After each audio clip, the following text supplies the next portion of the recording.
ફેક્ટરીના ઘોંઘાટથી લઈને આજના શાંત ઓફિસ ક્યુબિકલ્સ સુધી આપણી કામ કરવાની રીતને એક વિચારધારાએ કાયમ માટે બદલી નાખી છે. તો ચાલો આજે આપણે ફ્રેડરિક ટેલરના વૈજ્ઞાનિક સંચાલનના એ શક્તિશાળી સિદ્ધાંતોને સમજીએ, જેણે આધુનિક કામકાજની દુનિયાનો પાયો નાખ્યો.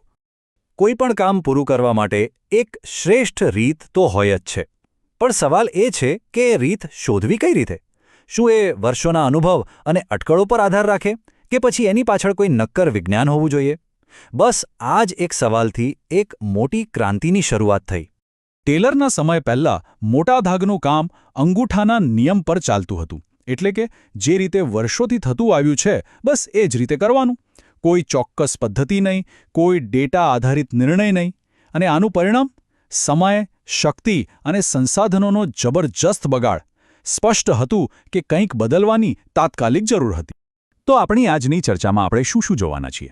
સૌથી પહેલાં તો આપણે એ સમજીશું કે કામ કરવાની પદ્ધતિ અંધાધૂંધીમાંથી વિજ્ઞાન તરફ કેવી રીતે આગળ વધી. પછી આ વૈજ્ઞાનિક સંચાલનનો અસલી મતલબ શું છે એ જાણીશું. એના 8 મુખ્ય સિદ્ધાંતોને ઊંડાણથી સમજીશું અને એમાં પણ સૌથી ખાસ માનસિક ક્રાંતિના વિચાર પર વાત કરીશું. અને છેલ્લે એ જોઈશું કે આ સદી જૂના વિચારો આજે પણ કેટલા કામના છે. તો ચાલો સફરની શરૂઆત કરીએ એ સમયથી જ્યાં ઉદ્યોગોમાં કામ કરવાનો કોઈ ચોક્કસ નિયમ નહોતો અને બધું અંદાજ પર ચાલતું હતું. અહીંથી જ એક નવા વૈજ્ઞાનિક અભિગમનો ઉદય થયો.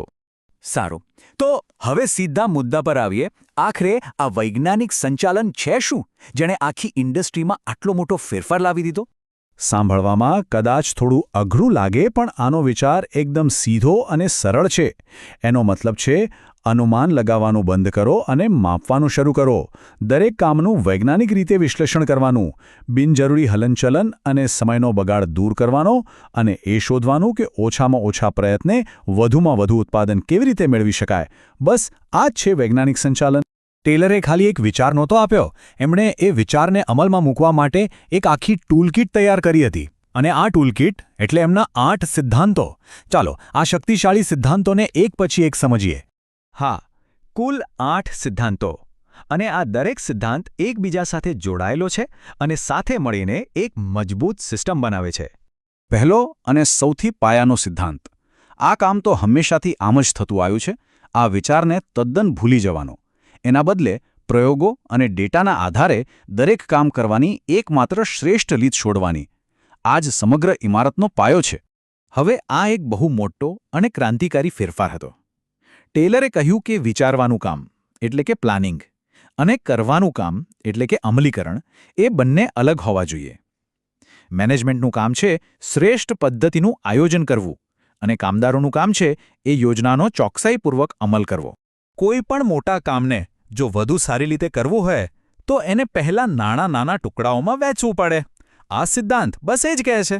દરેક નાના ભાગનું વિશ્લેષણ કરવાથી આખી પ્રક્રિયાને સુધારી શકાય છે.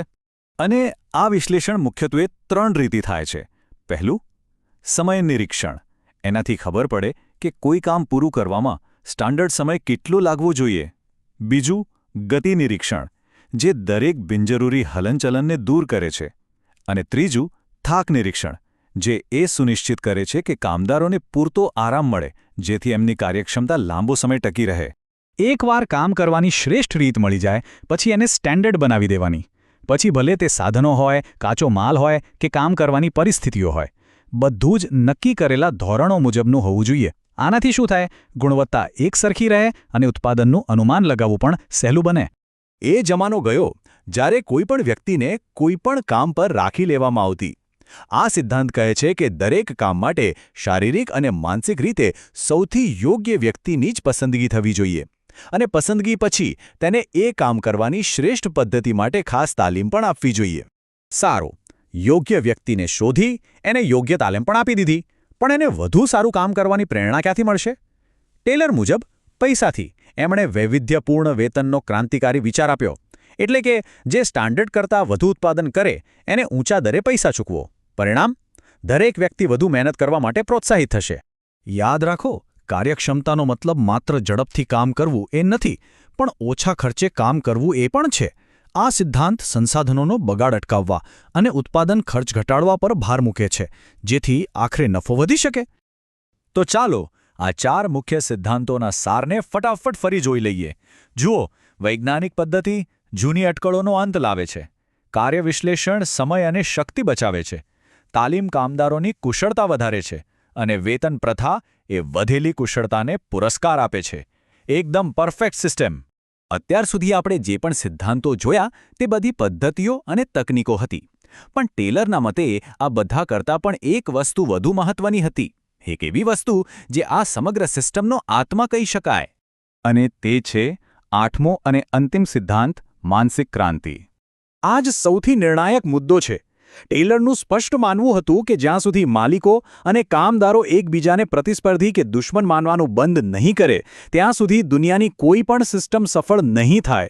બંને પક્ષોએ એ સમજવું પડશે કે બંનેનો ધ્યેય એક જ છે, સંસ્થાની પ્રગતિ. આ માત્ર એક નાનો ફેરફાર નહોતો, તે વિચારસરણીમાં એક સંપૂર્ણ ક્રાંતિ હતી. તો શું આ સદી જૂના વિચારો આજે પણ કામના છે? ચાલો, આપણી ચર્ચાના અંતિમ તબક્કામાં એ જોઈએ કે ટેલરનો આ વારસો આજની આધુનિક દુનિયામાં ક્યાં ક્યાં જોવા મળે છે. જરા આસપાસ નજર કરો.